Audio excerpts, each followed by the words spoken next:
నిత్య పూజలివివు నేరిచినను ప్రత్యక్షమైనట్టి పరమాత్మునికి నిత్య పూజలివివు.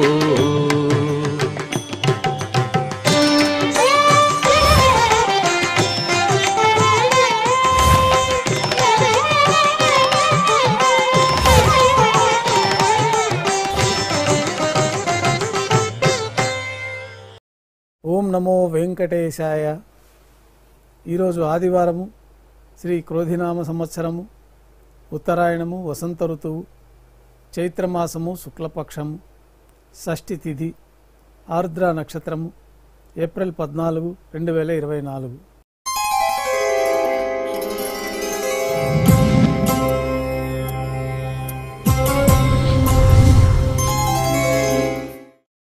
మాధ్యాహ్నిక ఆరాధనలో భాగంగా పంచపాత్రలు శుద్ధి చేసుకుని దేవతామూర్తులకు ఉపచారాలు సమర్పించి అష్టోత్తర శతనామావళితో అర్చన నిర్వహించి మాధ్యాహ్నిక నైవేద్యంలో భాగంగా అన్నప్రసాదాలు, పన్యారాలు ఘంటానాదం మధ్య నైవేద్యంగా సమర్పించి భక్తులని సర్వదర్శనానికి అనుమతిస్తారు.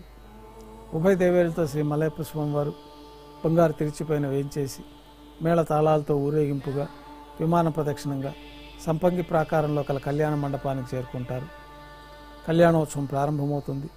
పుణ్యాహవాచనము, అంకురార్పణ, రక్షాబంధనము, స్వామివారికి అమ్మవార్లకి రక్షాసూత్ర ధారణ, అగ్నిప్రతిష్ఠ, స్వామివారికి అమ్మవార్లకి నూతన పట్టు వస్త్రాల సమర్పణ, మహాసంకల్ప పఠనం, మాంగళ్యాలకి ఆరాధన, మాంగళ్యాలకి పూజ నిర్వహించిన తర్వాత మాంగళ్యాలను అమ్మవారికి సమర్పణ గావించి మాంగళ్య ధారణ పూర్తయిన తర్వాత ఈ సందర్భంగా స్వామివారికి అమ్మవార్లకి కర్పూర నీరాజనం సమర్పించి విశేషమైన హోమాలతో పూర్ణాహుతితోటి హోమాది వైదిక కార్యక్రమాలు పూర్తవుతాయి.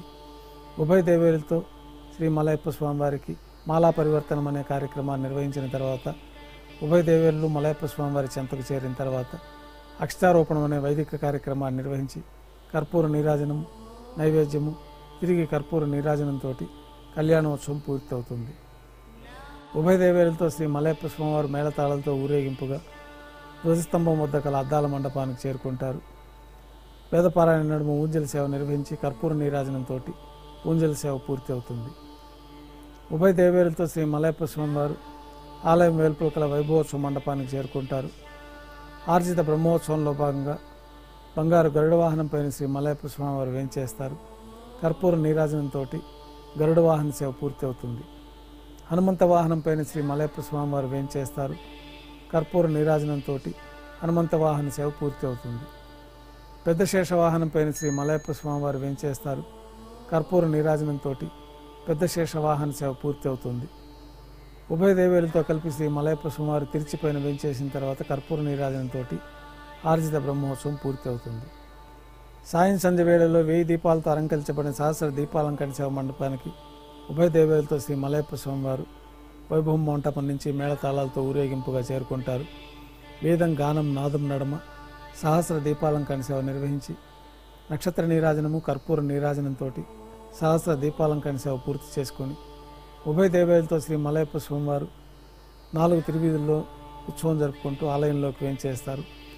ఆలయంలో విమాన ప్రదక్షిణంగా భాష్యకారుల సన్నిధి ముఖమండపానికి వేంచేసి అక్కడ నిత్యోత్సవాల సందర్భంగా ఆస్థానం పూర్తయిన తర్వాత మేళతాళాలతో ఊరేగింపుగా బంగారు వాకిల్లోకి చేరుకుంటారు. అక్కడ నైవేద్యం పూర్తయిన తర్వాత గర్భాలయంలో వేంచేస్తారు. వెంటనే రాత్రి తోమాల సేవ ప్రారంభమవుతుంది. ఉదయం సమర్పించిన పుష్పమాలికలన్నీ సల్లింపు చేసుకొని గర్భాలయాన్ని శుద్ధి చేసుకొని పంచపాత్రలో శుద్ధ తోయాన్ని నింపుకొని మూలమూర్తికి, ఉత్సవమూర్తులకి శ్రీ వైకానస భగవత్ శాస్త్రోక్తమైన విధానంలో ఉపచారాలు సమర్పించి కొత్త పుష్పమాలికలతో ఉత్సవమూర్తులకి, మూలమూర్తికి అలంకరణ గావించి చతుర్వేద మంత్రాలతో మంత్రపుష్పాన్ని సమర్పించి నక్షత్ర నీరాజనము, కర్పూర నీరాజనంతో రాత్రి తోమాల సేవ పూర్తి అవుతుంది. అష్టోత్తర శతనామావళితో అర్చన నిర్వహించి రాత్రి నైవేద్యంలో భాగంగా అన్నప్రసాదాలు, పన్యారాలు, దోశ, ఘంటానాదం మధ్య నైవేద్యంగా సమర్పించి తిరువీస నైవేద్యం పూర్తయిన తర్వాత భక్తులని సర్వదర్శనానికి అనుమతిస్తారు. కొద్ది విరామం తర్వాత ఏకాంత సేవలో భాగంగా రాత్రి సమర్పించిన పుష్పమాలికలన్నీ సల్లింపు చేసుకొని గర్భాలయాన్ని శుద్ధి చేసుకొని బంగారు పంచపాత్రలో బ్రహ్మ తిరువారాధన కోసమై శుద్ధ జలాన్ని నింపి బంగారు పట్టు పాన్పు పైన కౌతుక భైరమైన శ్రీ భోగ శ్రీనివాసమూర్తి వారిని వేంచేపు చేసి పాలు పండ్లు జీడిపప్పు ద్రాక్ష కలకండ కలిపిన మిశ్రమాన్ని ఏకాంత సేవలో భాగంగా స్వామివారికి నైవేద్యంగా సమర్పించి కర్పూర నీరాజనంతో ఏకాంత సేవ పూర్తి అవుతుంది. ఓం నమో వెంకటేశాయ.